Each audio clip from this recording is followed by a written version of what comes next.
नमस्कार दोस्तों, आज की मैं वीडियो बताऊंगा ड्यूल स्टार्टर रिपेयर कैसे करते हैं। अगर पुश बटन को प्रेस करते हैं, स्टार्टर चालू नहीं हो रहा है, तो हम सबसे पहले सप्लाई को कहां पे चेक करेंगे। ये है सर्किट, ये सर्किट है। इस सर्किट के माध्यम से वायरिंग करते हैं। ये सर्किट है 230 वोल्ट का, यानी फेस की लाइन है, ये न्यूट्रल की लाइन है।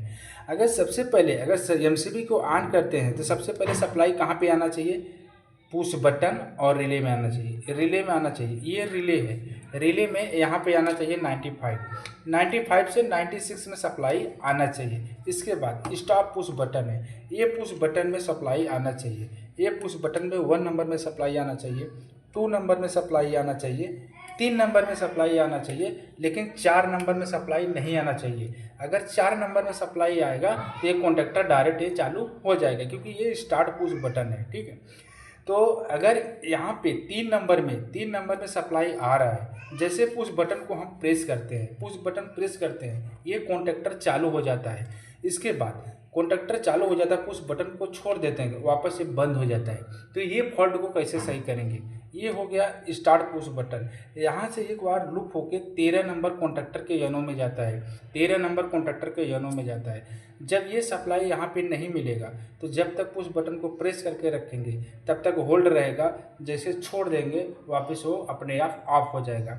इसके लिए यहाँ से ये जो वायर का जॉइंट है ना, ये जॉइंट से सप्लाई 13 नंबर में आना चाहिए। जब 13 नंबर में सप्लाई आएगा तभी ये 13 पुश बटन को प्रेस करेंगे तो 13 से 14 नंबर में सप्लाई आएगा। 14 नंबर से कॉन्टेक्टर के A1 में, ये कॉइल है, कॉइल में सप्लाई आएगा। ये कॉन्टेक्टर फट से पुश बटन को प्रेस करेंगे, ये होल्ड हो जाएगा।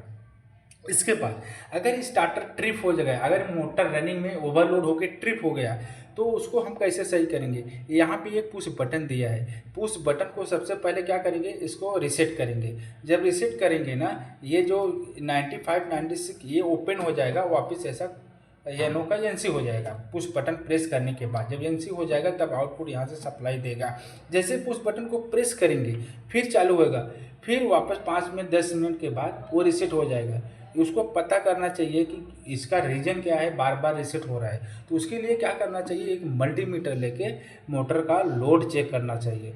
लोड चेक करने के बाद क्या करना चाहिए, समझ लीजिए मोटर का 10 एम्पियर करंट ले रहा है, तो 10 एम्पियर करंट ले रहा है। यहाँ पे रिले अगर समझो 6 एम्पियर का लगा हुआ है तो बार बार रीसेट होएगा। इसके लिए क्या करना चाहिए, 10 एम्पियर का ओवरलोड रिले लगाना चाहिए। और रिले लगाने के बाद में मोटर का रेटिंग यहाँ पे ऐसा सेट कर देना चाहिए। जब सेट कर देंगे तो ये रीसेट नहीं होएगा। तो ये ड्यूल स्टार्टर में जो मोटर का नेम प्लेट का रेटिंग रहता है ना, यहाँ पे रिले में सेटिंग करना पड़ता है। जब तक ये सेटिंग नहीं करेंगे तब तक ये बार बार ट्रिप मारते रहेगा।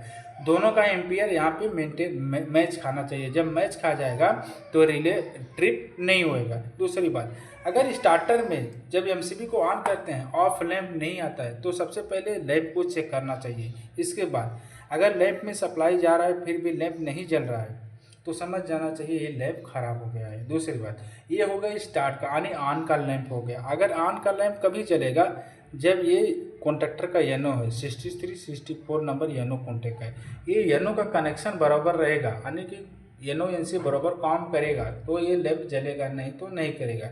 अगर सप्लाई आ रहा है, ये भी लैंप में सप्लाई आ रहा है, लैंप चालू नहीं है यानी नहीं जल रहा है, तो क्या करना चाहिए, लैंप को चेक करना चाहिए। लैंप अगर सही है तो ठीक है, नहीं तो दूसरा चेंज कर देना चाहिए, वापस से चालू हो जाएगा। ड्यूल स्टार्टर को रिपेयर ऐसे ही करते हैं।